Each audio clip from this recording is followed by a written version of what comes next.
बिस्मिल्लाहिर्रहमानिर्रहीम अस्सलाम वालेकुम। मेरा नाम डॉक्टर सलमान आरिफ है और मेरा ताल्लुक़ NHS इंग्लैंड में कार्डियोथोरेसिक सर्जरी के साथ है।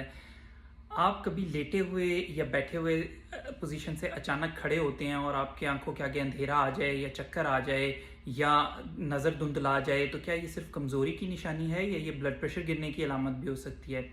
जी, जामा में अप्रैल 2026 में ताज़ा तरीन आर्टिकल छपा है जिसका नाम है मैनेजमेंट ऑफ ऑर्थोस्टेटिक हाइपोटेंशन। उसमें इस प्रॉब्लम को डिस्कस किया गया है ये कि ब्लड प्रेशर गिरने की अलामत भी हो सकती है। आइए समझते हैं कि होता क्या है।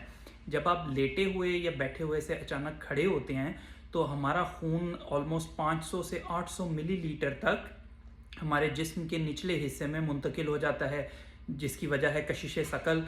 और इस खून के नीचे जाने की वजह से खून का दौरानिया दिल की तरफ वापसी का कम हो जाता है, जिसकी वजह से ब्लड प्रेशर बाज़ दफ़ा कम हो जाता है। और इस कम हुए ब्लड प्रेशर की वजह से नज़र धुंधला जाती है, चक्कर आने लगते हैं क्योंकि दिमाग को प्रॉपर खून नहीं पहुंच पाता।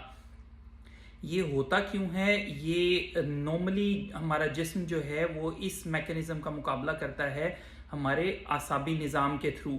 हमारा आसाबी निज़ाम खून की नालियों को तंग कर देता है और दिल की धड़कन बढ़ा देता है, जिसकी वजह से ब्लड प्रेशर मेंटेन रहता है और चक्कर नहीं आते। लेकिन अगर किसी वजह से ये मैकेनिज़्म डिस्टर्ब हो जाए या इसमें कोई बीमारी की वजह से तब्दीली आ जाए तो ब्लड प्रेशर गिर सकता है और इसकी वजह से ये अलामात ज़ाहिर होने लगती हैं।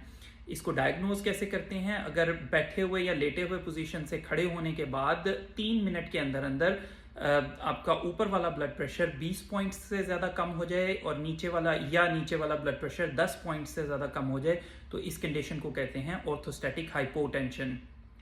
और ये किस वजह से हो सकता है? आम वजूहात में पानी की कमी, कुछ दवाएं जो कि दिल की धड़कन को कंट्रोल करती हैं, पेशाब आवर दवाएं होती हैं, दिल की दवाइयां होती हैं, वो ये कर सकती हैं। इसके अलावा पार्किंसंस डिजीज़, आसाबी निज़ाम की बीमारियां, शुगर, ये सब चीज़ें जो हैं वो पोटेंशली ऑर्थोस्टैटिक हाइपोटेंशन कर सकती हैं।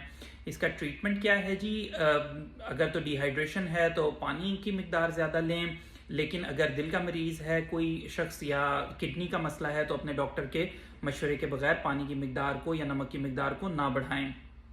दवाइयों का मेडिकल रिव्यू कराएं, डॉक्टर से मालिक से रब्ता करें। और अगर सिवियर कंडीशंस हैं, यूजुअली तो ये है कि जब आप पोजीशन चेंज करते हैं तो आराम से आहिस्तगी के साथ खड़े हों, स्लोली पोजीशन पोस्चर चेंज करें। और अगर बहुत ज़्यादा सिवियर कंडीशन है तो कंप्रेशन गारमेंट्स भी इस्तेमाल किए जा सकते हैं। खुश रहिए, खुश रखिए। आपसे मिलेंगे नेक्स्ट वीडियो में, तब तक के लिए अल्लाह हाफिज़।